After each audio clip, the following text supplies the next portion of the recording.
स्वागत आहे तुमचं परत एकदा DPT मेडिकल कन्सल्टन्सीमध्ये। गव्हर्नमेंट ऑफ महाराष्ट्रानं 11/8/2026ला नोटीस नंबर 7 नीट UG 2026चे सध्याचे ॲडमिशन सुरू आहेत महाराष्ट्र स्टेटमध्ये स्टेट कोट्यासाठी MBBS BDSचे। तर त्याच्या ॲप्लिकेशन फॉर्ममध्ये आपण जी कास्ट व्हॅलिडिटी अपलोड करायचं ऑप्शन होतं ना, तर तिथं कास्ट व्हॅलिडिटी जी आहे ती ऑटोमॅटिक महाराष्ट्र स्टेट गव्हर्नमेंट त्या ठिकाणी कॅप्चर करत होतं, पण काही मुलांची कास्ट व्हॅलिडिटी जी आहे ती मॅच होत नाही आहे। त्याच्यामुळं स्टेट गव्हर्नमेंटनं ही नोटीस टाकली आणि या नोटीसमध्ये मेन्शन केलं की तुम्हाला नेमकी प्रोसेस कशी करायची। जर तुमची कास्ट व्हॅलिडिटी मॅच होती, तुम्ही डॉक्युमेंट सेव्ह केला, ती ऑटोमॅटिक अपलोड होणार आहे त्या ठिकाणी।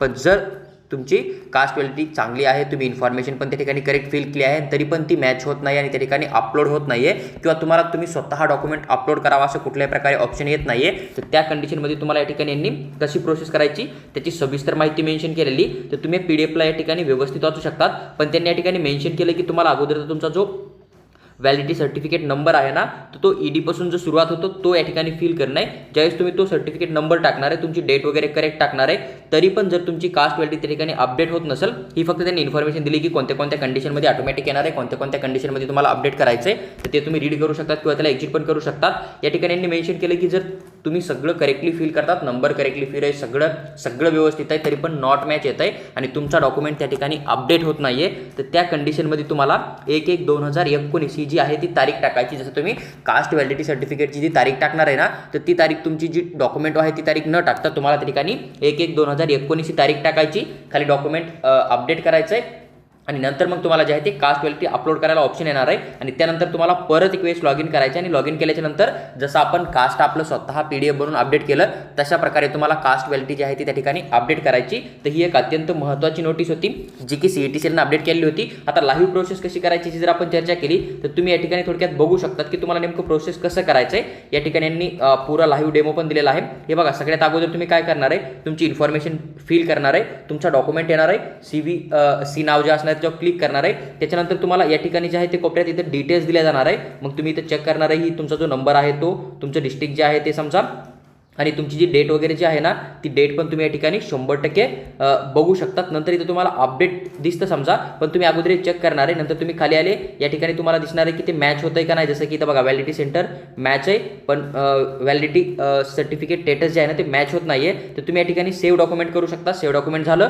तुमचं डॉक्युमेंट ऑटोमॅटिकली अपडेट होणार आहे, अपलोड होऊन जाणार आहे। पण जर समजा तुम्ही इथं सेव्ह केलं, काही प्रोसेस झाली नाही आहे, एरर येत आहे किंवा तिथे डॉक्युमेंट जर अपलोड नाही झाला, तर त्या कंडिशनमध्ये तुम्हाला इथं येणं आहे आणि इथं जी तुम्ही तारीख टाकली होती ना, तर ही तारीख तुम्हाला चेंज करणं आहे। जी इथं तारीख 1/8/2023 होती, तर ही तारीख जी आहे ती तुम्हाला 1/1/2019 टाकणं आहे। त्यानंतर तुम्हाला ही इन्फॉर्मेशन या ठिकाणी अपडेट करणं आहे। इन्फॉर्मेशन अपडेट केली नंतर खाली तुम्हाला येऊन डॉक्युमेंट या ठिकाणी सेव्ह करणं आहे। या ठिकाणी तुम्ही सेव्ह डॉक्युमेंट केला, तर तुम्हाला काय होणार आहे, जे तुमचं ऑटोमॅटिक व्हॅलिडिटी येणार होतं ना, तर ते ऑप्शन गायब होणार आहे आणि तुम्हाला स्वतः डॉक्युमेंट अपलोड करण्यासाठी ऑप्शन दिलं जाणार आहे आणि मग नंतर स्वतः तुम्ही डॉक्युमेंट अपडेट करू शकतात त्या ठिकाणी, जसं की आपण कास्ट किंवा 10वीची मार्कशीट टाकली त्या पद्धतीनं। आणि मग नंतर तुम्ही ॲप्लिकेशन फॉर्ममध्ये तुमचे डॉक्युमेंट सेव्ह करणार आहे आणि तुमची प्रोसेस जी आहे ती 100% कंप्लीट होणार आहे। त्याच्यामुळे तुम्हाला एखादा डॉक्युमेंट समजा अपलोड होत नाही आहे किंवा डॉक्युमेंट अपलोड नाही झाला म्हणून जास्त पॅनिक व्हायची गरज नाही आहे। आपलं जे ओरिजिनल डॉक्युमेंट व्हेरिफिकेशन आहे ते ऑफलाईन होणार आहे, ज्यावेळेस आपल्याला सीट अलॉटमेंट होणार आहे, आपल्याला कॉलेज मिळणार आहे। आणि राहिली गोष्ट दुसरी की बऱ्याच मुलांचा डाऊट येतो की सर आमच्याकडे अपार ID नाही आहे,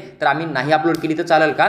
तर NTA किंवा CET सेलनं त्यांच्या ऑफिशियल ब्राउचरमध्ये कुठंही किंवा जे आपलं मेडिकल काउन्सिलिंग कमिटी आहे ना, तर यांनी कुठंही अपार ID कंपल्सरी आहे असं मेन्शन केलेलं नाही आहे। त्याच्यामुळे तुम्हाला त्या गोष्टीचा जास्त ताण घ्यायची गरज नाही आहे। इव्हन जे ब्राउचर आहे, ब्राउचरमध्ये जो डेमो फॉर्म दिला CET सेलनं, त्याच्यामध्ये पण अपार ID कंपल्सरी आहे असंही कुठल्या प्रकारे मेन्शन नाही आहे। पण जर तुमचं डिजिलॉकरला अकाउंट असेल तर तुम्ही अपार ID डाउनलोड करू शकता, त्या ठिकाणी 100% अपलोड करून द्या। पण जरी नसेल तरी एवढं काय टेन्शन घ्यायची गरज नाही आहे। जर तुम्हाला जास्त काय वाटतं, तुम्ही CET सेलला एक तिकीट टाकू शकतात की सर अपार ID कंपल्सरी नव्हती म्हणून आम्ही बनवली नाही आहे, ती आमच्याकडे नाही आहे, तर त्याच्या जागेवर दुसरा ऑप्शन द्या, किंवा मग जर आम्ही नाही अपलोड केली तर आम्हाला काही प्रॉब्लेम होणार का, असं तुम्ही एक नॉर्मल मेल टाकू शकता, तुम्हाला रिस्पॉन्ड येऊन जाईल। पहा, ही एक अत्यंत महत्त्वाची अपडेट होती जी की मी सविस्तर एक्सप्लेन करून तुमच्याबरोबर शेअर केली आहे। जर तुम्हाला व्हिडिओ आवडला असेल, लाईक करा आणि चॅनलला सबस्क्राईब करून आमच्यासोबत जुळून राहा। त्याचबरोबर जर तुम्हाला DPT मेडिकल कन्सल्टन्सीकडून पेड काउन्सिलिंग किंवा पर्सनल गाईडची रिक्वायरमेंट असेल, तर तुम्ही दिलेल्या व्हॉट्सअपवर मेसेज करा, आम्ही तुम्हाला पेड काउन्सिलिंग आणि पर्सनल गाईडबद्दल सविस्तर माहिती नक्की शेअर करू।